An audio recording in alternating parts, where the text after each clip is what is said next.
Perkenalkan, nama saya Samuel Chris Michael Bagasta Simanjuntak dengan NIM 182230111.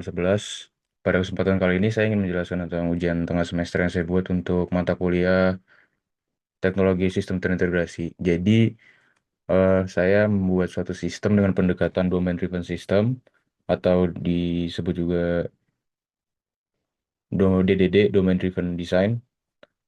Kemudian nanti jadi latar belakangnya itu DDD atau domain driven design itu kan salah satu pendekatan untuk membuat sistem atau perangkat lunak yang dimana yang paling utama tuh kita harus memahami proses bisnis atau domain bisnisnya itu apa dan itu akan mempengaruhi seluruh proses pengembangan sistemnya.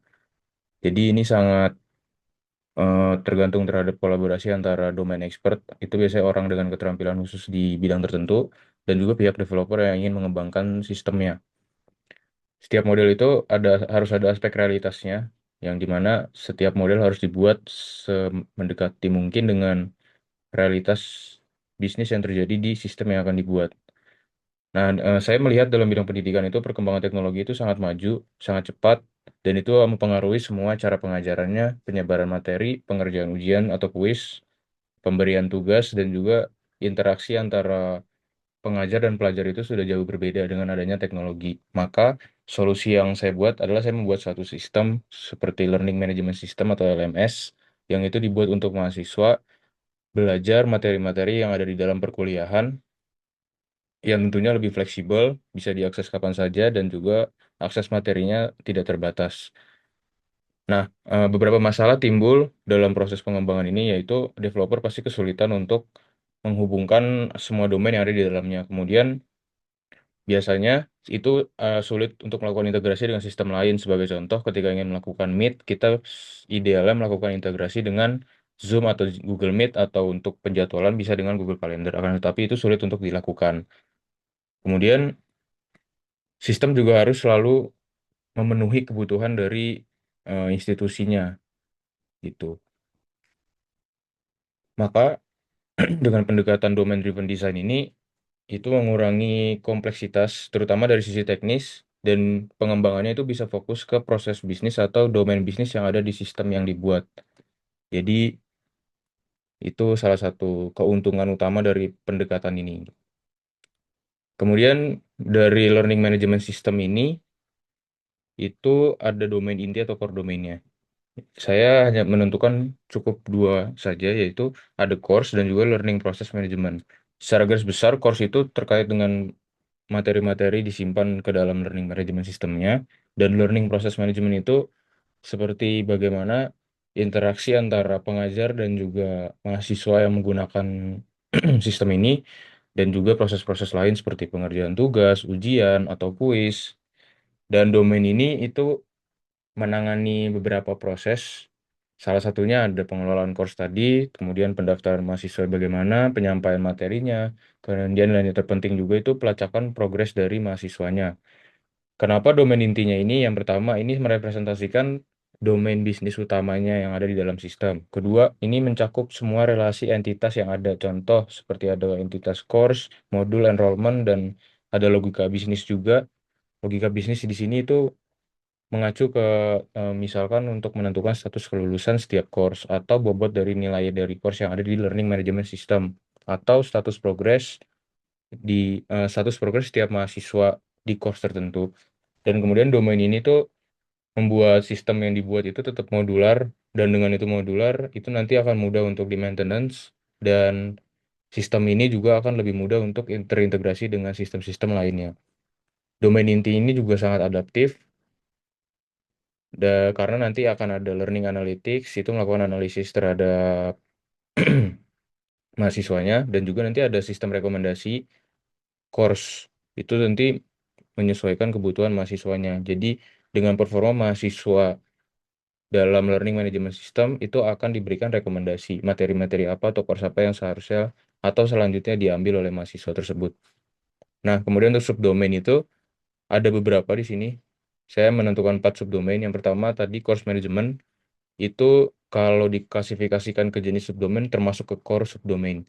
Jadi fungsinya dia mengelola struktur dari dan data dari tadi ada course, kemudian dia mengatur status dan progres dan menyimpan keterkaitan antara mahasiswa dengan course yang sedang diambil. Subdomain kedua itu ada assessment dan evaluation, dan itu termasuk ke jenis supporting subdomain. Jadi dia akan melakukan perhitungan nilai, entah itu nilai akhir dari course, atau itu nilai tugas, atau nilai kuis yang dikerjakan mahasiswa. Kemudian nanti akan mendistribusikan, membuat, dan juga mengevaluasi tugas-tugas tadi, ujian, kuis itu yang ada di setiap course. Dan hasil penilaian itu akan eh, dikirim itu, dikirim ke course. Kemudian nanti akan ada proses atau logika yang melakukan atau menentukan progres mahasiswa sudah sampai mana. Subdomain ketiga itu ada notification dan communication. Itu intinya adalah semua yang terjadi atau semua yang berupa output atau evaluasi bagi mahasiswa harus diberikan ke mahasiswa yang bersangkutan. Artinya mahasiswa harus mendapatkan informasi mengenai performanya, mengenai nilai dia, mengenai progres dia. Dan ini subdomain ini termasuk ke jenis generic subdomain. Jadi fungsinya itu ada sistem notifikasi otomatis yang nanti juga akan terintegrasi dengan API untuk notifikasi.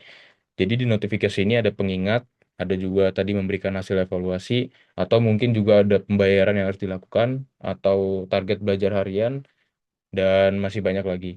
Intinya segala sesuatu yang ingin diinformasikan kepada mahasiswa itu melalui subdomain notification dan communication. Ini juga menjadi media komunikasi antara mahasiswa dengan pengajar, dan balik lagi tadi sudah saya sebutkan, ini terintegrasi dengan API eksternal. Kemudian subdomain keempat itu ada reporting dan analytics. Jadi pada reporting analytics ini termasuk ke jenis supporting subdomain, di mana nanti ada dashboard, itu antara dashboard itu untuk pengajar dan mahasiswa ya. Jadi dia akan mengolah data-data dari proses lainnya itu untuk pembuatan laporan. Dan laporan ini itu nanti akan diberikan juga ke mahasiswa melalui subdomain notification dan communication yang sebelumnya. Nah, laporan ini isinya itu performa akademik, progres, atau mungkin kehadiran setiap course, atau mungkin status dari pengerjaan course sudah berapa persen, dan durasi dari course yang diambil itu berapa lama misalkan, gitu. Dan itu akan masuk ke subdomain reporting dan analytics. Kemudian bounded context itu jadi setiap subdomain itu akan dipetakan ke suatu bounded context. Bounded context ini adalah suatu batasan yang jadi subdomain itu terbatas, ada batasan-batasan tertentu. Karena itu akan memudahkan kita untuk proses pengembangan sistemnya juga. Sebagai contoh, course management itu bounded context-nya jenisnya itu namanya course context. Jadi batasannya ini menjadi pusat data utama, tapi dia tidak bergantung. Jadi course management ini menjadi pusat data utama oleh konteks-konteks lainnya, tapi dia nggak bergantung.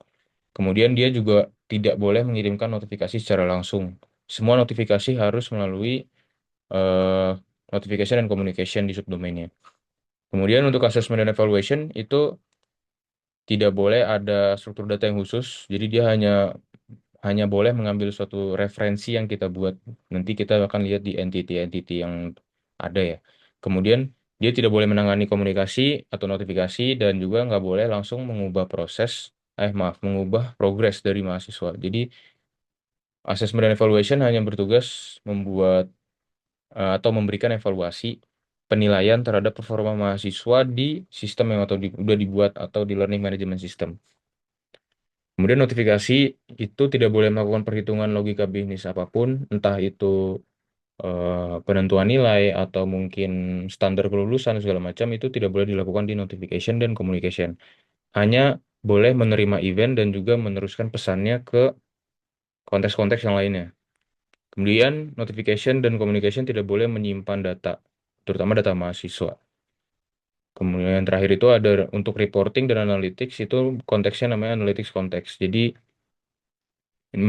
konteks ini tidak bisa melakukan perubahan pada domain lain, dia hanya bisa membaca saja. Kemudian dia akan menerima event dari domain lain untuk diolah dan diambil kesimpulan atau dibuat laporan.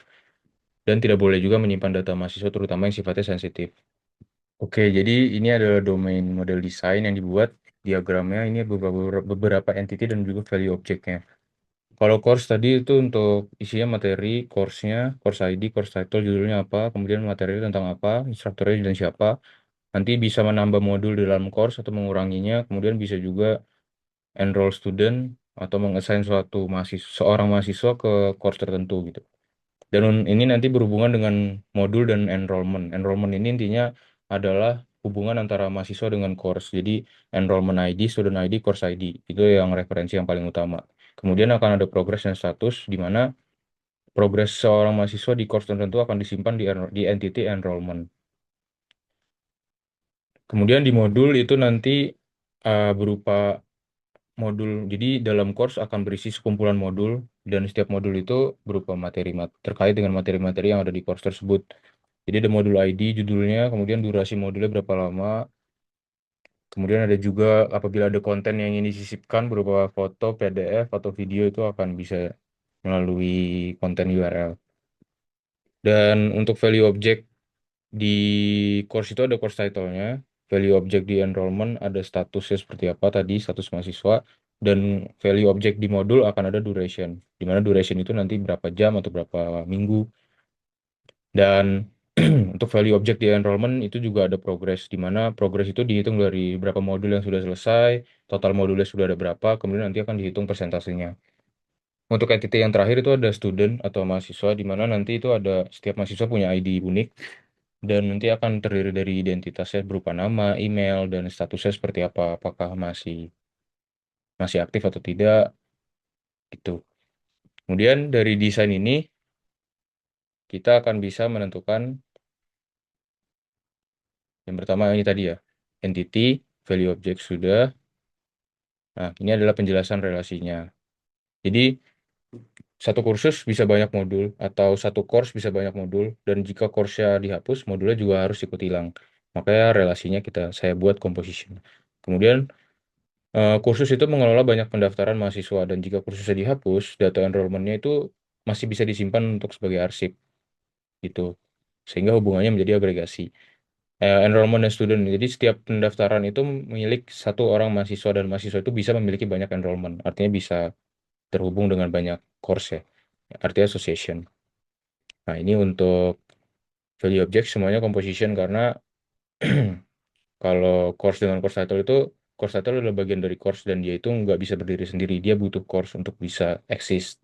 Dan setiap modul itu punya durasi belajaran tertentu.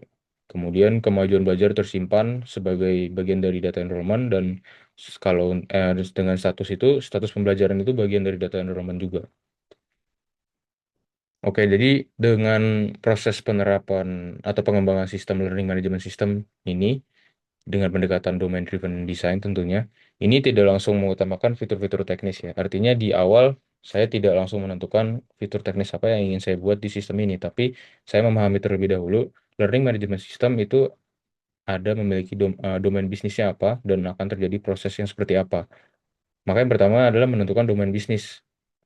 Maka saya menentukan dulu, oh di dalam sistem ini akan ada pengelolaan course, akan ada penilaian progres mahasiswa, dan ada evaluasi pembelajaran. Itu yang paling intinya, yang paling utama. Maka saya melihat bahwa keuntungannya itu yang pertama, sistem itu dikembangkan dengan aktivitas atau proses yang benar-benar terjadi nantinya di dalam sistem ya. Jadi sistem itu mudah dipahami oleh siapapun, tidak hanya oleh developer, tidak hanya oleh orang teknis, bahkan orang non-teknis pun bisa memahami sistem yang dibuat. Kemudian dengan bounded konteks atau batasan itu, setiap bagian itu bisa dideploy secara individu ya, atau sendiri-sendiri. Jadi apabila ada fitur baru atau ada fitur yang perlu di maintenance atau perlu dilakukan perubahan, itu tidak akan memengaruhi domain lainnya. Jadi bisa dilakukan di konteks yang spesifik. Nah, setiap tim itu dalam proses pengembangan, apabila sistem ini misalkan dikembangkan oleh sebuah tim, itu nanti akan mengurangi miskomunikasi. Kenapa? Karena istilah yang dipakai itu sama, baik itu oleh domain expert, ataupun oleh developer, ataupun oleh pihak-pihak lain non-teknis mungkin yang terlibat, istilahnya sama, sehingga komunikasi menjadi lebih mudah. Dan integrasi API juga lebih mudah karena balik lagi sistemnya sudah dibuat dengan modular dan domain ini juga merefleksikan bisnis yang sebenarnya atau realitas bisnisnya. Jadi apabila ada perubahan atau harus ada penyesuaian itu lebih mudah dilakukan karena kita tidak terpaku ke hal-hal yang bersifat teknis. Tantangannya tentu saya harus mempelajari alur prosesnya sedetail mungkin.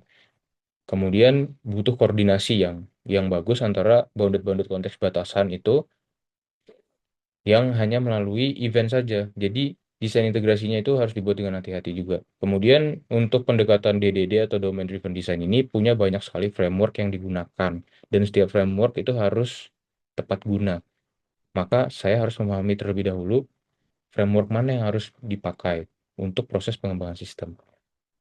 Untuk API, saya mengintegrasikan 3 buah API publik. Yang pertama ada Zoom, Midtrans, dan juga Firebase Cloud Messaging. Jadi Zoom seperti biasa itu tempat kita untuk video conference, untuk melakukan pertemuan antara mahasiswa dengan pengajar, penjelasan materi, atau mungkin ada pemaparan-pemaparan tertentu, dan itu terlibat dengan batasan yang course konteks. Untuk Midtrans itu untuk menangani proses transaksi, ya, transaksi pembayaran. Apabila ada sistem langganan di dalam sistem, ataupun akan ada course yang berbayar di dalam sistem, itu akan diselesaikan oleh API Midtrans. Dan ini terlibat dengan batasan assessment konteks dan notification konteks. Kemudian untuk yang Firebase Cloud Messaging itu berupa sistem notifikasi tadi. Jadi setiap evaluasi ataupun informasi yang harus disampaikan ke mahasiswa akan menggunakan API ini. Dan ini akan terlibat dengan batasan notification konteks. Ini adalah mekanisme sederhana yang saya buat untuk memahami proses dari integrasi API. Jadi untuk Zoom API atau video conference tadi, itu dari pengajar akan membuat kelas, memilih waktu, menuliskan topik kelasnya apa, kemudian itu akan dikirimkan ke sistem. Sistem yang akan menentukan atau membuat linknya menggunakan Zoom. Maka nanti sistem mengirimkan requirement-nya ingin seperti apa ke API, kemudian API akan mengembalikan link dan juga informasi meetingnya dan ke sistem lagi, baru sistem akan mengembalikan lagi ke mahasiswa, sehingga mahasiswa bisa berinteraksi dengan pengajar. Kemudian untuk Midtrans atau pembayaran, jadi dari sistem akan mengirimkan notifikasi atau pengingat ke mahasiswa, kemudian mahasiswa ini akan mahasiswa juga akan memilih course dulu, kemudian ke sistem, kemudian sistemnya ini akan melakukan pembayaran melalui Mitrans, dan apabila sudah selesai, maka dia akan mengirimkan ke konteks yang lainnya, yaitu notification. Baru notification ini akan mengembalikan lagi ke mahasiswa bahwa, oh, pembayaran sudah berhasil, course sudah bisa diambil, sudah bisa digunakan, gitu. Nah, perbedaannya adalah di sini API juga berinteraksi langsung dengan mahasiswanya. Jadi API berinteraksi dengan sistem untuk memberikan status transaksi. API juga berinteraksi dengan mahasiswa untuk memberikan tata cara pembayarannya seperti apa. Gitu. Kemudian untuk yang Firebase atau untuk notification itu dari sistem itu akan mengirimkan misalkan informasi-informasi entah itu course, tugas, nilai, atau apapun itu yang ingin disampaikan itu akan dikirim dulu ke konteks lainnya di dalam sistem yaitu notification. Notification konteks akan mengirimkan ke Firebase. Firebase akan mengirimkan notifikasi ke mahasiswa.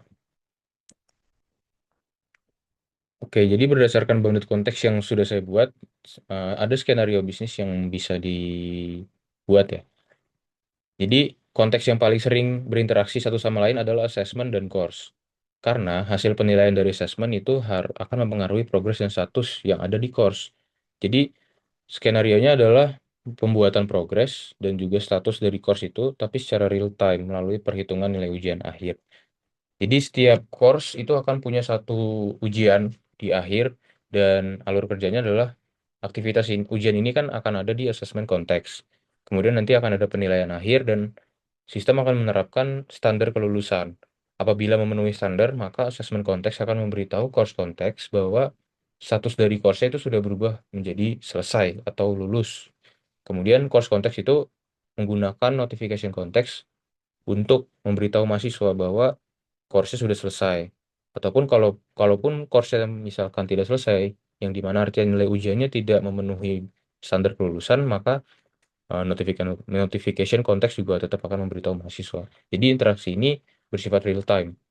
Tujuannya itu eh, saya ingin learning management system ini mencerminkan performa akademik mahasiswa itu secara otomatis. Jadi sudah ada logika yang digunakan di dalam sistem untuk menentukan standar kelulusan itu. Oke. Pola konteks mapping ini kalau dari sistem yang sudah saya buat itu lebih cenderung ke partnership. Kenapa? Karena ada yang memberikan dan ada yang menerima. Jadi assessment konteks ini kan akan menjadi pemberi ya. Jadi dia akan memberikan sesuatu ke course konteks. Jadi balik lagi ke yang tadi, assessment konteks itu akan memberikan seperti hasil nilai segala macam itu diberikan ke course konteks, dan course konteks akan menggunakannya untuk logikanya sendiri, yaitu untuk penentuan progres dan juga status.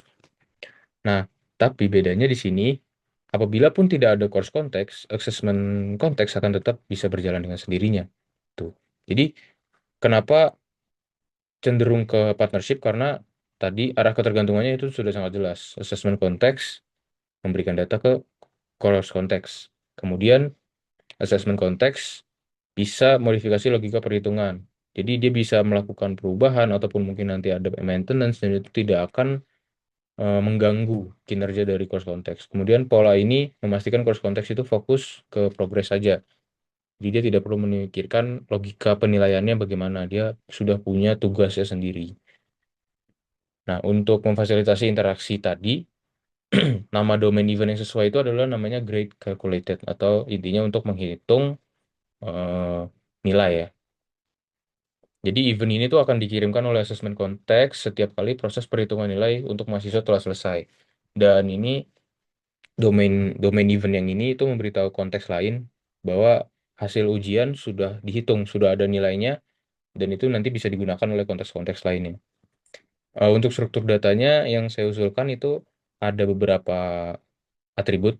Yang pertama pasti event ID-nya untuk identitas referensi unik. Kemudian ada tipe eventnya seperti apa.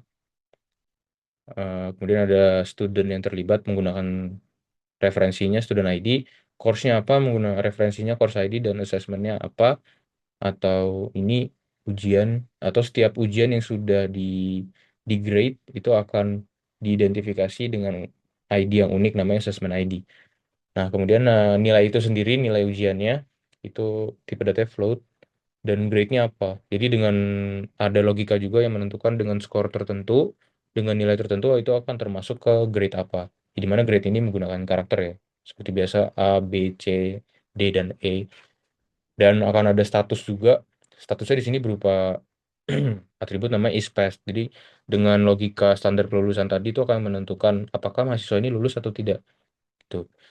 Dan ini tipe datanya Boolean ya. Dan yang terakhir itu ada timestamp. Jadi event ini lebih ke untuk dokumentasi aja. Jadi setiap event yang ada atau dikirimkan oleh course context itu akan di timestamp. Itu jadi berupa waktu penerbitan eventnya kapan. Dan ini untuk dokumentasi aja. Bisa dilakukan untuk analisis lebih lanjut terkait hal-hal tertentu. Dan ini beberapa referensi yang saya gunakan, terutama untuk memahami pendekatan domain driven design dan menentukan subdomain dan juga bounded context. Jadi ini adalah sistem yang saya buat, sebuah learning management system. Kesimpulannya, sistem ini dibuat mengutamakan domain bisnisnya dulu, tanpa memikirkan fitur-fitur teknis, dan sistem ini dibuat semodular mungkin.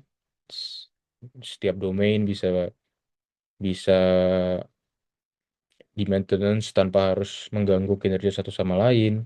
Setiap domain punya tugasnya masing-masing, dan dengan sistem ini itu sangat mudah untuk melakukan integrasi dengan API eksternal atau API publik.